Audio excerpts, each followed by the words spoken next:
আমি আগে অ্যাঙ্গেলে ডোজ দিছি, এখন অ্যাঙ্গেলের দিন শেষ, ডাইরেক্টের বাংলাদেশ। জোরে কোন কথা, আরো অ্যাঙ্গেল।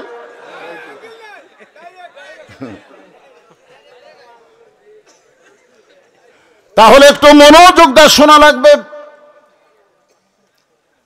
এখানে 1 নম্বর ঈমান, ঈমানকে ব্যাখ্যা করা হচ্ছে ইকরার বিল লিসান, জবানে বলতে হবে লা ইলাহা ইল্লাল্লাহ, শুধু জবানে বললে হবে না, তাসদিক বিল জানান, ওই ঈমানটা কলিজার মধ্যে জায়গা দেওয়া লাগবে। ঈমান যখন কলিজার মধ্যে সেট হয়ে যাবে, ওই ব্যক্তির কাছে জীবনের চাইতে ঈমানের গুরুত্ব বেশি হবে।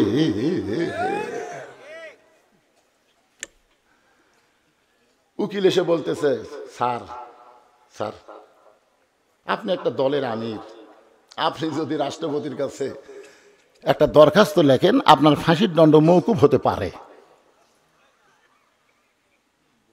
ফাঁসির দণ্ড মওকুফ হতে পারে। তো আসামি মুচকি মুচকি হাসতেছে। উকিল বলে, স্যার হাসেন কেন? বলে, হাসার কারণ হলো আমি আমার জীবনে 3টা রাষ্ট্রপতি ক্ষমতার থাকা অবস্থায় মরা দেখছি। একটা হলো বঙ্গবন্ধু শেখ মুজিবুর রহমান, একটা হলো জিয়াউর রহমান, একটা হলো জিল্লুর রহমান। এই 3টাই কিন্তু রহমান।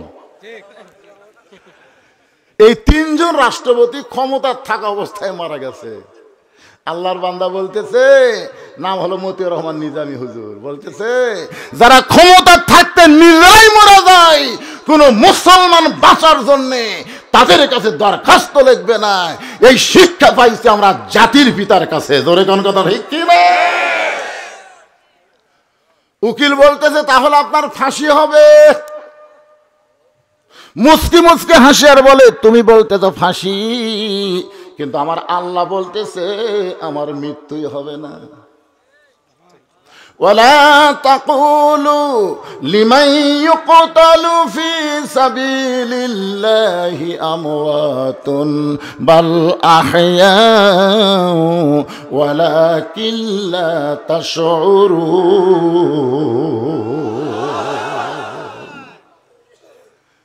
কলিজার মধ্যে যখন ঈমান থাকবে, মীর কাসিম আলীর কাছে উকিল বলতেছে, স্যার রাত 12টায় কিন্তু আপনার ফাঁসি হবে।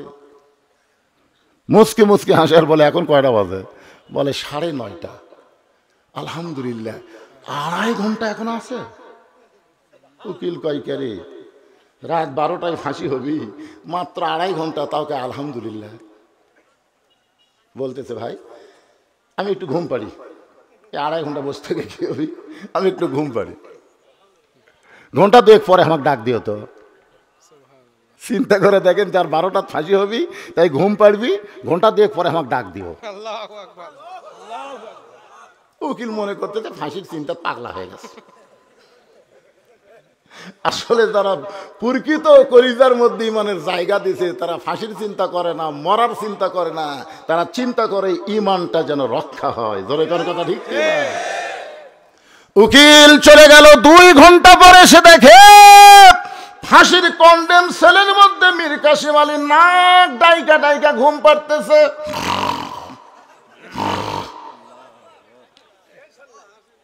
উকিল কয়, কে রে, মানুষ করে? আর 8 ঘন্টা পর তার ফাঁসি হবি, আর এ হারে ঘুম পাড়তেছে। পায়ের লোক নাড়াইছে, সঙ্গে সঙ্গে চেতন পেয়ে বলে, ভাই ফাঁসির সময় কি হয়েছে? বলে, স্যার এখনো 8 ঘন্টা দেরি। ওযু করে 2 রাকাত নামাজ পড়ে কোরআনের 2টা সূরা তেলাওয়াত করে উকিলকে বলতেছে, দেখো তো যে কয়টা পাঞ্জাবি আছে এর মধ্যে কোনটা সবচাইতে ভালো? বলে, ভালো পাঞ্জাবি কি করবেন? বলে, সেইটা পরে ফাঁসির মঞ্চে যাবার চাই। উকিল বলে, আপনি কি শ্বশুর বাড়ি যাবেন? ভালো পাঞ্জাবি গায়ে দিয়ে আতর সুরমা লাগায়া মাথার চুল দাড়ি হাসনানোর পরে বলতেছে, দেখো তো আমার কেমন লাগতেছে। উকিল বলে, স্যার আপনার ফাঁসি হবে, আপনার ফাঁসি হবে।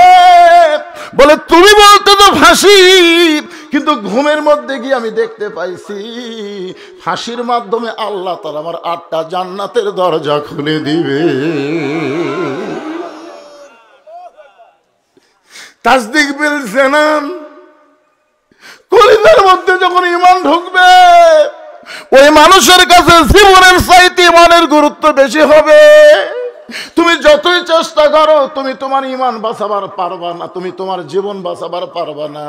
তবে একটু চেষ্টা করো, আল্লাহ তোমার ইমান বাঁচাইয়া দিবে।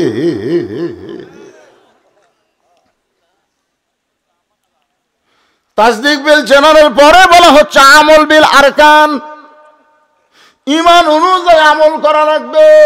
সূরা আসরের 2 নম্বর বিষয় হলো আমিলুস সালিহা, নেক আমল করা লাগবে। আপনাদের কাছে আমার প্রশ্ন হলো, ইমানকে রক্ষা করতে গেলে পৃথিবীতে যত আমল মুসলমানের আছে তার মধ্যে 1 নম্বর আমলের নাম কি?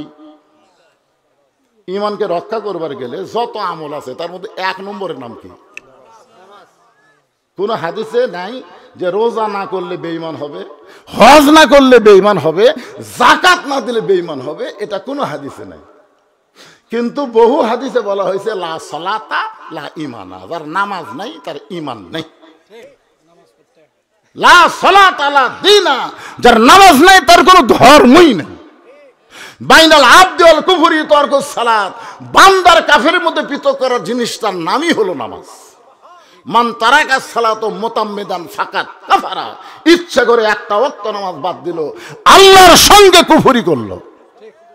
আপনারা বলেন তো, বাংলাদেশে আমি 42 বছর ধরে ওয়াজ করতেছি, এই নামাজের ওয়াজ, আরো কত আলেম এই নামাজের ওয়াজ করলো, কিন্তু এখন পর্যন্ত মানুষ তো নামাজ ধরলো না। নবুয়তের 10ম বৎসরে নবীকে আল্লাহ 5 ওয়াক্ত নামাজ দিল। এরপরও নবী মক্কা ছিল 3 বছর। মক্কা 3 বছরে নবী বললেন, আল্লাহ আপনি যেখানে নামাজের কথা বলেছেন, কোরআনের শুরুতেই আল্লাহ বলেছে আল্লাযীনা ইউমিনুনা বিল গায়বি ওয়া ইউকিমুনাস সালাত। এই শুরু হলো, এখান থেকে আরো 81 বার আল্লাহ কোরআনে বলেছে নামাজ কায়েম করো। তা আমি তো নামাজ পাইলাম নবুয়তের 10ম বৎসরে, এখন 13 বছর চলতেছে। এই 3 বছরে গোপনে গোপনে আমরা নামাজ পড়লাম, কিন্তু নামাজ তো কায়েম করা যাচ্ছে না। আল্লাহ বলতে হাবিব, মক্কাতে নামাজ কায়েম করা কঠিন, কারণ মক্কার ইমাম হলেন আপনি, আর নেতা হলো আবু জেহেল। যেটি ভালো মানুষ ইমাম হবে, খারাপ মানুষ নেতা হবে, সেখানে নামাজ কায়েম হবে না। আজকে আমাদের বাংলাদেশের মসজিদের ইমামগুলো সব ভালো, কিন্তু সমাজের নেতাগুলো সব শালা খারাপ। কথা বলেন ঠিক কি না? যার কারণে নামাজ মাঝে মধ্যে পড়তেছে কিন্তু নামাজ কায়েম হচ্ছে না। তো রাসূল বললেন, তাহলে আপনি যে 82 বার নামাজ কায়েমের কথা বললেন, নামাজ কায়েম কবে হবে? আল্লাহ বললেন, আপনাকে হিজরত করে মদিনা যাওয়া লাগবে, যেখানে আপনি ইমাম হবেন, আপনি নেতা হবেন। আল্লাযীনা ইম্মাক্কান্নাহুম ফিল আরদ, মুসলমানের মধ্যে কাউকে যখন প্রধানমন্ত্রিত্ব দেওয়া হবে, মুসলমানের মধ্যে কেউ যখন প্রেসিডেন্ট হবে, তার 1 নম্বর দায়িত্ব হলো নামাজ কায়েম করা। এখন আপনারা বলেন তো, আগামীতে কোন দল ক্ষমতাত গেলে নামাজ কায়েমের আন্দোলন করবে? যে শালারা বলতেছে ইসলামের রাজনীতি নাই, হায় হায় হায় হায় রে।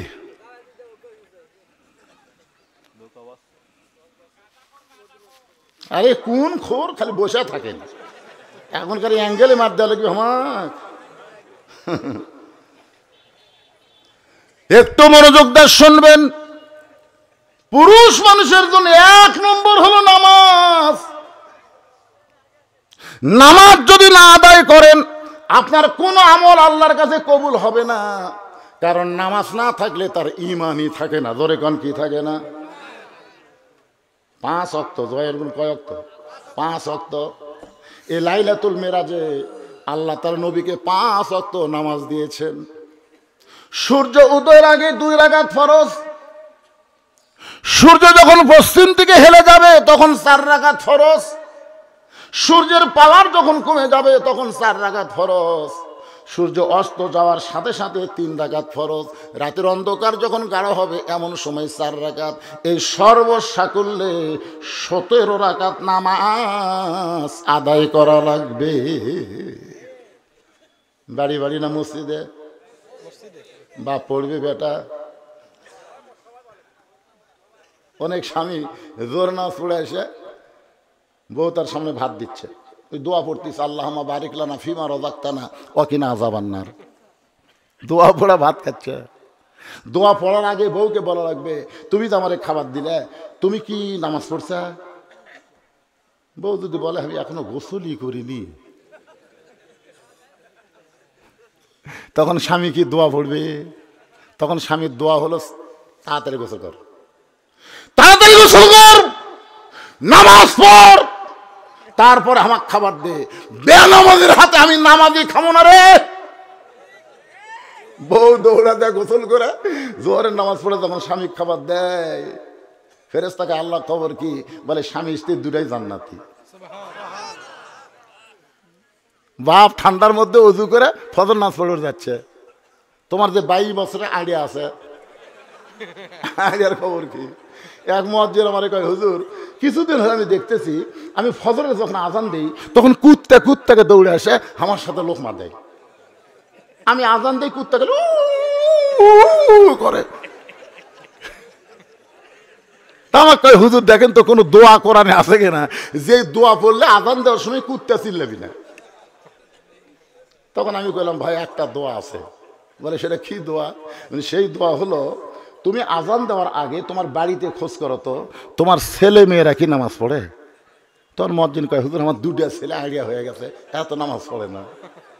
আল্লাহ কোরআনে বলেছেন, কু আনফুসাকুম ওয়া আলাইকুম নার, জাহান্নামের আগুন থেকে বাঁচবার গেলে একলা বাঁচলে হবে না, আহল পরিবার নিয়ে বাঁচা লাগবে। তুমি মুয়াজ্জিন আজান দাও আর তোমার ছেলেই নামাজ পড়ে না, এটা কুত্তার সহ্য হচ্ছে না, এই জন্য কুত্তা লোকমা দিছে। ঠিক হুজুর? পুরুষ মানুষের জন্য 1 নম্বর হলো নামাজ। আমার মা বোনেরা যারা পর্দা আছেন তাদের জন্য 1 নম্বর কিন্তু নামাজ না। ওয়া আমিলুস সলিহাত থেকে আমি কথা বলছি, সূরা আসরের 2 নম্বর বিষয়। মেয়ে মানুষের জন্য 1 নম্বর হলো পর্দা। জোরে বলেন, মেয়েদের 1 নম্বর নাম কি? আরো জোরে, জোরসে বলুন। ওয়াজ দিয়ে হবে। আমি যতই ওয়াজ করি, আমার ওয়াজ দিয়ে আপনার বউ পর্দা করবে না। আল্লাহ কোরআনে পর্দার আইন করেছেন, অকরানা ফি বুয়ুতিকুন্না ওয়ালা তাবাররাজনা তাবাররুজাল জাহিলিয়াতিল উলা। ঘরের মধ্যে পাতিলে শুটকি মাছ রাখছে। ঘরের মধ্যে পাতিলে কি মাছ? আচ্ছা আপনার বলেন তো, বিড়ালক দাওয়াত দেওয়া লাগবে? বিড়াল বিনা দাওয়াতে শুটকির গন্ধে ঘরের কাছে আসে থেকে দরজা খোলা। বিড়াল তো বুঝতেছেন, দরজা খোলা পায় খাটের তলে দেখে পাতিলের মধ্যে শুটকি, ঢাকনা নেই। আপনারা বলেন তো, বিড়াল কি বিসমিল্লাহ করার টাইম পাবে? বিসমিল্লাহ ছাড়াই যখন বিড়াল খাওয়া শুরু করছে, শুটকির মালিক খসর খসর শব্দ পাই, কে রে, কে খাই রে? আয়সা দেখে বিড়াল, আমার 200 টাকা কেজি শুটকি বিড়াল খায়। খপ করে বিড়াল ধরছে, এই বিড়াল, পুনরায় যদি শুটকি খাস তো 20টা বেত মারমো। বিড়ালকে 20টা বেতের আইন দিয়ে বিড়ালকে ছাইরা দিছে, কিন্তু ঘরের দরজা জানলা আগের মতোই খোলা রাখছে। আপনি যতই ধর্ষণের আইন করেন, আপনি যতই অ্যাসিড মারার আইন করেন, কোন আইন দিয়ে নারী নিরাপত্তা দেওয়া যাবে না। শুটকির হাত থেকে যদি, বিড়ালের হাত থেকে যদি শুটকি বাঁচাবার চান, তাহলে ঘরের দরজা বন্ধ করা লাগবে, পাতিলের উপর ঢাকনা দেওয়া লাগবে। বিড়ালের বাপেরও ক্ষমতা নাই যে শুটকির কাছে আসতে পারে।